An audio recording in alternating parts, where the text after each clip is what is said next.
আমি অনেকদিন আগে একটা লোকের বাড়িতে গেলাম, দেবিদ্দার বাড়ি। উনি চাকরি করতেন, রিটায়ার্ড করলেন। লোকটা বয়স্ক লোক। তা আমি উনার এই বয়সে উনি তো হাসি খুশি। আমি বললাম, আপনি তো অত্যন্ত প্রাণবন্তক মানুষ, অত্যন্ত সুন্দর মানুষ, অত্যন্ত প্রাণবন্তক মানুষ। হুজুর, আমার দুনিয়াতে কোনো চাহিদা নাই। আমি কি অনেক কিছু করে ফেলছেন? না হুজুর, একটা ঘর আছে আলহামদুলিল্লাহ, কিছু সম্পদ হয়েছে চলার মতো আলহামদুলিল্লাহ, সন্তানাদি আল্লাহ দিয়েছেন, সবাই যার যার অবস্থানে ভালো আছে আলহামদুলিল্লাহ। আমার এখন টেনশন নাই। আমি নামাজ পড়ি, জিকির করি, কোরআন তেলাওয়াত করি, মানুষের সাথে ভালো ব্যবহার করি, কারোর সাথে ধোঁকা দিই না। যখন নামাজ পড়ি ভালো লাগে, যখন ঘুমাই তখনও ভালো লাগে, রাতের বেলা উঠি তখনও ভালো লাগে। আমার কোনো রোগও নাই। তার অন্তরের মধ্যে শান্তি কে ঢেলে দিল? হ্যাঁ, আল্লাহু আকবার, আল্লাহু আকবার। তার সম্পদ যতটুকু আছে সন্তুষ্ট হয়ে গেছে। এই সন্তুষ্টতা ঢেলে দিলেন কে? আল্লাহ ঢেলে দিয়েছে। অন্তরের শান্তি কিনা যাবে না। আপনার কাছে বিলিয়ন বিলিয়ন টাকা থাকতে পারবে, কিন্তু আপনি অন্তরের শান্তি কিনতে পারবেন না।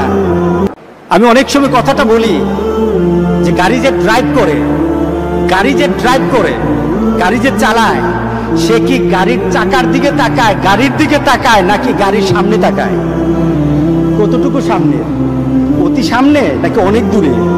অনেক দূরে, প্রায় 10, 15, 20 হাত নয়।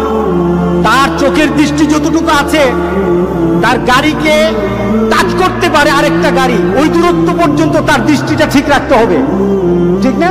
যারা দুনিয়াকে টার্গেট করে, তারা দুনিয়ার দিকে তাকায়, তারা ধ্বংস হয়ে যাবে।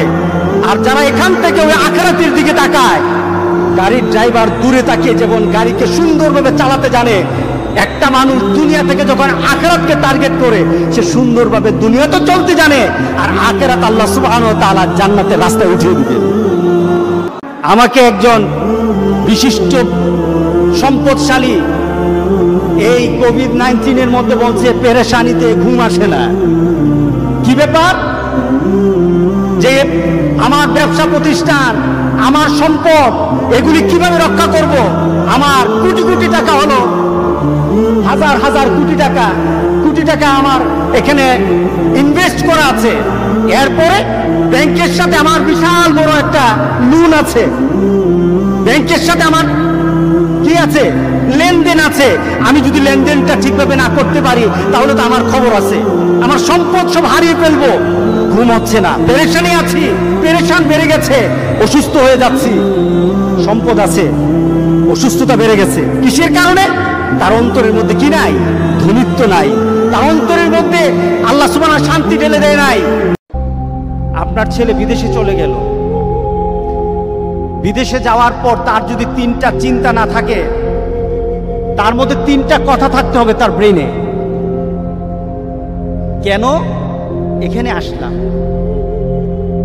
কি করতে হবে, আর এখান থেকে পরবর্তীতে কোথায় যাব?